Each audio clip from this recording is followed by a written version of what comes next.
You know that you was a bad bitch? When I was born. Period. When I was born, I knew that I was a bad bitch. See, my mom is that bitch and I'm that bitch junior. So it was already written. Right. What's up, y'all? It's motherfucking Tayway, and you watching Tay on Tay. And we about to get into some things. Okay? Hey, girl. Who is Tayway, the artist, and how is she different from Tailor Briann? Tayway, the artist, is like crazy. My Sasha Fierce. She's not scared of anything. She's a superhero. She's really a Sailor Scout. If you know, you know. If you don't, you broke. Like a girl's girl, she knocks down all the doors and she gets it done no matter what. I think Tailor Briann is like chill. Like I'm super chill. It might not seem like it, but I am. So Tailor Briann is like, and Tayway like this. Okay, so what was your thought process in creating the Most Suggested project? So I knew for a fact that I wanted to do a mixtape. I just didn't know like how long I wanted it to be, what I wanted to talk about. And the songs kind of just came to me. They really are just like me talking shit in my journal and turning them into songs, which is usually how my writing process goes. But I really was just talking shit. Some people had made me mad, some people made me sad, some people made me glad. It took me probably like 9 months to make this tape. Yeah, I traveled. I was like in and out of a relationship, changed careers. A lot of stuff has happened in like the last 2 years, and that's pretty much like the time frame of the tape. So, yeah. I was like yelling I'm outside, and I was like yelling I'm put up inside, and I got back outside because I don't even play like that. We're gonna get into a little bit of tea with this R&B tape. Ooh. What was the inspiration? We're gonna start off with the usual. Well, actually, CJ brought the beat to me. He already had the beat, and it was produced by King Ralio. Shout out to him because that beat is super crazy. But R&B is like, I first started R&B actually. Nobody knows this, but I first started R&B because I'm in a band, 222. Shout out to my boo, Mona Lisa. CJ hit me. We do like a lot of like hooks and stuff together. And we write together a lot, so it's super fun because he always has me push my pen. But he already had a concept, and it was more kind of like an in love, want to marry you. That wasn't my bag at the time, so I'm like, let's spice it up.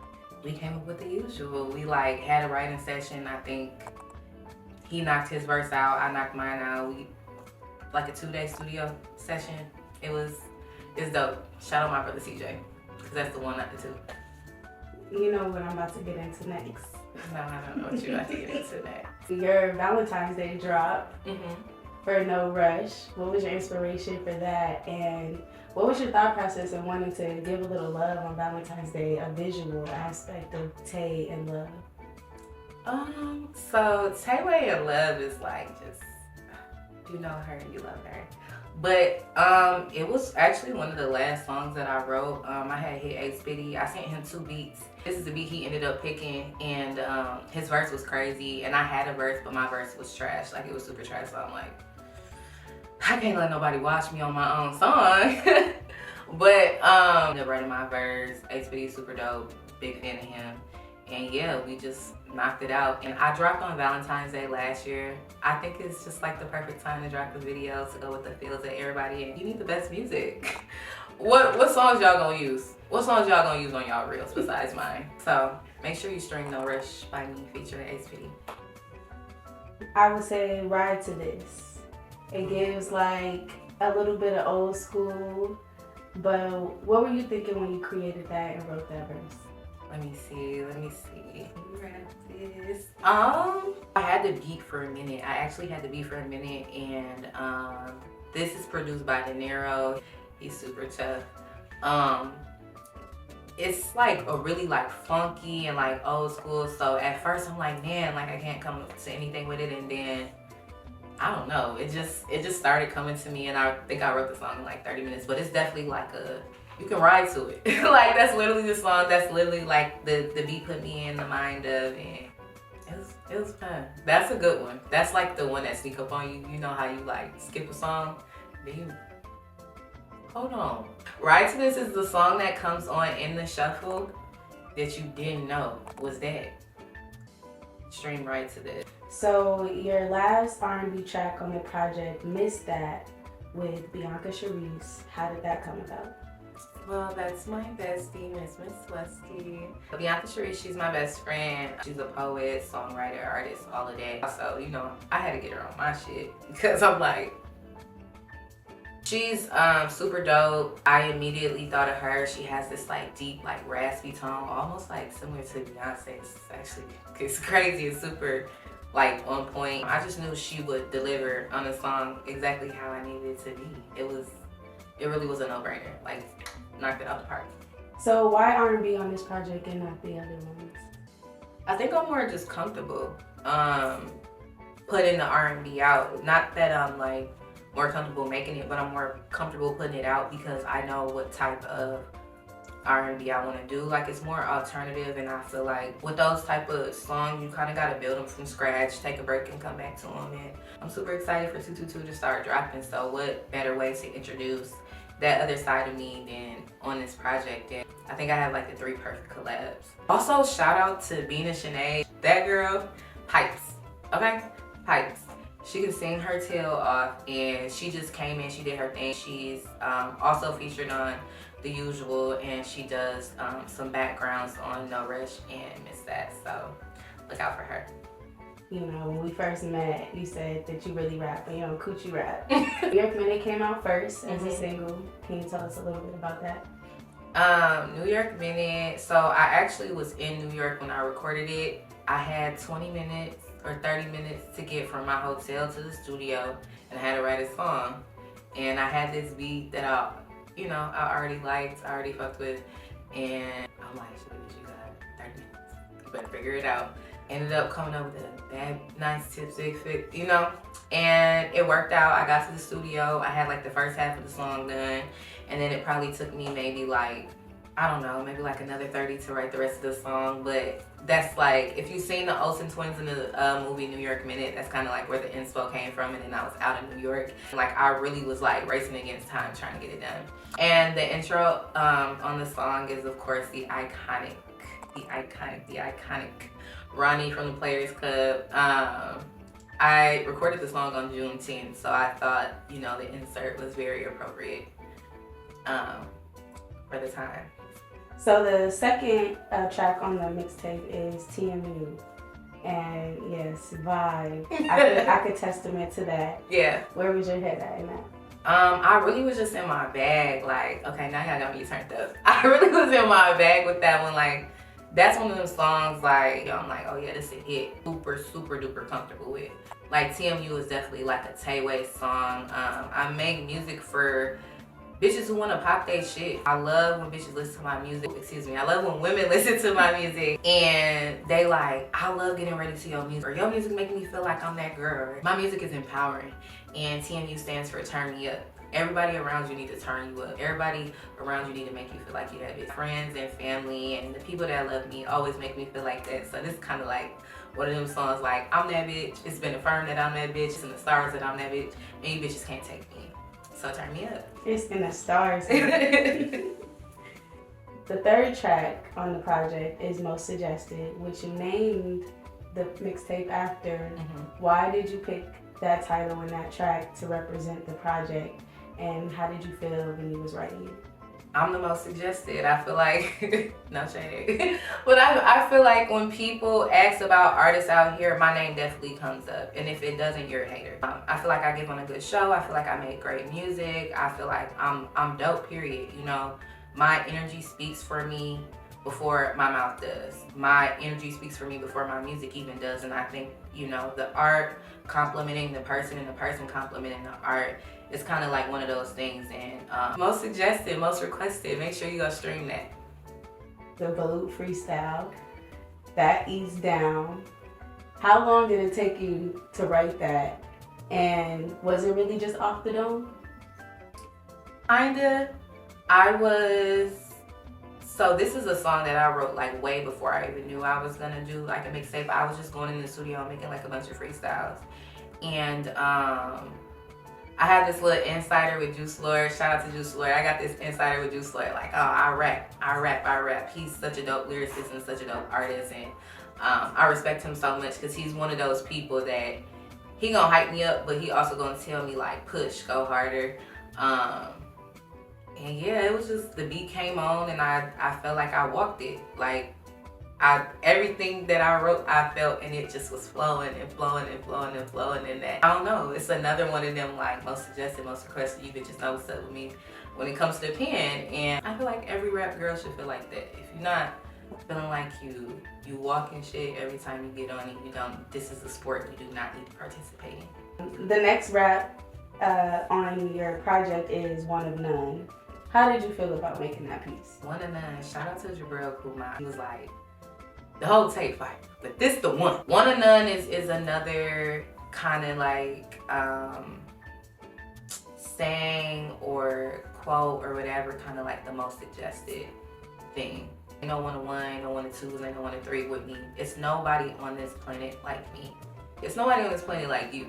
How I speak to myself is how I want to speak to the girls. This is a song that's for the girls, like, hey, the basic bitch to get it. Like, ain't no basic shit over here. I'm really rapping. You bitches can't fuck with me. Can't fuck with my pen. Like, I think when you start off like locally or like independent, it's just like a lot of like cattiness trying to get to the top for men and women. And I'm not a person that puts myself in competition with other people. Y'all over there, I'm over here. And it's no shade to nobody because everybody is the best in their own right in what they do. You'll never in 1,000 years, in 2,000, in 3,000 years, experience or come across another Tayway. And that's kind of like the plot and, you know, like the energy behind the song. And it's just a song for the girls. Like, when you get up, you go outside,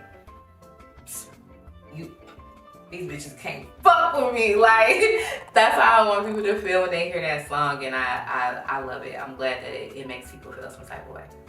So how did rap shit come about? So think like Simple Life, but make it hood. Vina, Big Vina, the biggest, like, Walt, she clocked me. She's so dope, and immediately, I wrote the hook, and I immediately heard her on it. Her and I we done maybe like 2 shows prior to that, and right before that we were talking about collabing, and fortunately enough, like, my tape was coming out sooner than later. I did my verse, I did the hook, I sent it to her. She came in the studio and she just blew me away. She's so freaking talented, and that is literally the point of the song. Like, the song is called Rap Shit. Like, she came to rap, I came to rap, we came to show these rap bitches.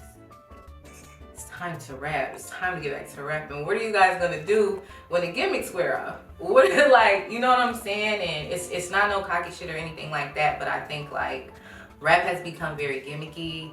It's become very, like, so accessible to be in, and it's rap and hip hop is so deeply rooted in culture, and you don't even have to be well versed in it anymore to be a rapper. And for me, I'm an artist first and foremost, and I see the world so differently. The lens that I have in regards to music is so different, and the way that I feel about it is so sacred. So I knew that this was a song that I had to, like, pop my shit on, but also, like, I wanted somebody else to help me tell that story from their point of view as well. So shout out to the biggest, Big Vina. So the last rap track we got is Note to Self, track 12.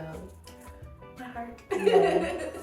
So why did you position that to be your outro, and what does that mean to you? So Note to Self is one of those songs that I got really deep on. I was very vulnerable, I was very open, naked pretty much. Like, I stripped down every preconceived notion of me, or things that people say about me, or things that I say about myself, things that I don't like, things that I do like, and I decided to take these things and put them on this pedestal, and whether you like it, whether you don't, but I have to like them because that's what I have. They're me. I talked about relationships, I talked about the music industry, I talked about how I feel about myself, I talked about my mental health, crashing out behind men, like, you know what I'm saying? Just like a lot of stuff that I think girls need to say to themselves all the time. Like, these are affirmations that I'm telling myself, like, you cannot crash out. You can't crash out. You gotta keep going. You gotta keep going. Like, I'm the Purple City MVP. Like, if I don't do it, who will? So it's one of those things that, yeah, it was for other people, but it was such a release for me. And it was like a deep breath, because it's like, oh my God, I completed this thing that I really, really wanted to do. And it was so many obstacles between recording. It was so many obstacles trying to put this thing together. And I think that Note to Self was one of those tracks that embodied that. And also, when women hear that song, I want them to feel empowered. I want them to be woken up. I want them to be shook. You know, like, damn, am I really doing this life thing how I'm supposed to be? Am I really living it to the fullest? Am I really being the baddest bitch that I can be? And I make a lot of music about being that. And there was a time and a point where I didn't feel like that. By the time I wrote that, I felt the release, and I felt like I was back to that girl. So Note to Self it's the one, not the two. I know I said that about everything, but the whole tape is fire, y'all. Go listen to Most Suggested if you haven't already. 12 tracks. Beautiful story by the baddest bitch. It's Taylor. How has your artistry changed from your first project until now? And what word would you use to identify your growth? Oh, my storytelling has gotten better. I think my seriousness shows more. I think that, like, when I first started, you couldn't tell that I was serious. It was just like, oh, well, she does everything. This is just something else that she's doing. But like, music is literally like, it runs through my veins like blood. I feel closer to, I guess, success. And everything that I said that I was gonna do music-wise, I've done it. So I would say, like, I know what I'm capable of now. The word that I would use to describe my growth is like transcending.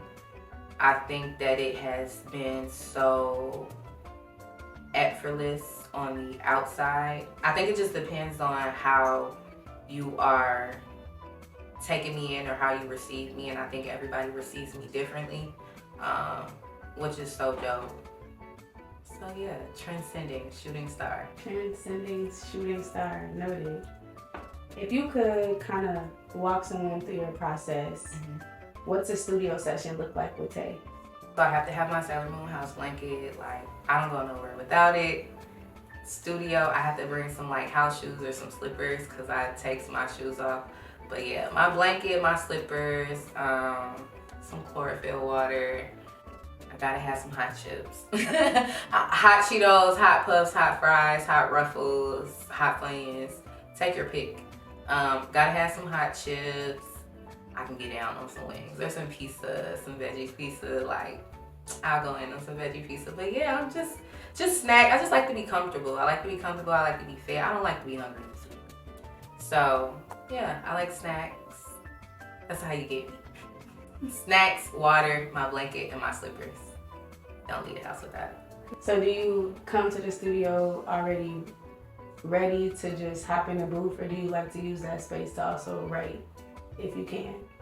I kind of just go in, I send my engineer like a bunch of beats, and I kind of just go through them, and whatever catches, you know, my attention or whatever I feel, like I typically have to feel, and I usually see a visual before the song, which is crazy, or before the song is complete, but I get like an image in my head, and then I kind of like start writing the story around it.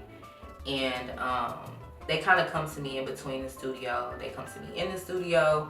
But I do kind of like to write before I get there. So I kind of already be in that bag. I be in that mode and ready to go. But I don't mind writing in the studio either. So what is the long game goal for Tailor Briann? What do you want from all this work that you're putting in?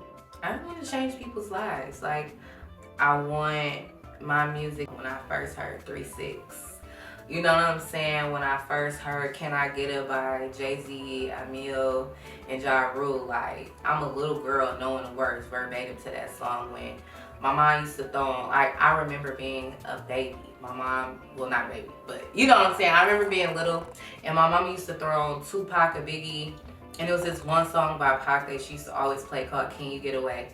And I literally, by like the age of 7, I knew the words like front to back, up to down. Like, it's I'm such like a music head and like hip hop head, but like being at like my great aunt's house and like growing up and stuff like that, like we would listen to like jazz and like we would watch Tina Turner. Y'all, I want to be Tina Turner. That's my goal. I want to be the rap Tina Turner. Like I want to be a rock star. Like I want to have my own lane, my own world. I don't want to be in competition with nobody. I just want to be able to wake up and make music every day. That is the end goal. And I want to do stuff like skincare and, you know, little brand stuff. I ain't gonna tell y'all my ideas because, you know, girls be trying to steal. Like, I want to do cool stuff like that. Like, I just want to be a girl. I literally just want to be a girl. Like, you know how Rihanna just does her thing and y'all can't force her to do nothing. She like, okay, today I'm gonna wake up and do this because this is what I want to do. Like, that's the goal. Mogul, billionaire, icon, like that's what I see for Tailor Briann. And yeah, I'm gonna get there. See y'all soon. See y'all at the top. Shout out to being a girl for a living. Yeah, I just want to be a girl for a living. That's what it is. What other projects or anything coming out soon that we can keep our eyes on? Well, you can look out for this interview, Tay on Tay. Dropping real soon, but I ain't gonna give you a date. Cause why would I give you a date? You just gotta watch my page. So yeah, this interview, I got some visuals coming. By the time y'all see this, No Rush, the music video for No Rush will be out, drops Valentine's Day. Oh, wow, breaking the internet one video at a time and planning a show, y'all. I'm planning a show. I need y'all to let me know who y'all want to see. I know who I want to see and I know who I'm going to pick anyway, but I still want to know who y'all want to see too. But yeah, I'm planning my first show, Tay Day, so look out for that. And yeah, you can just keep watching me be a girl. Where can everybody find you, follow you, and stream your music? Tailor Briann, and that's all streaming platforms and that's all social medias. Make sure you follow me, make sure you tap in, and welcome to Tayway's World.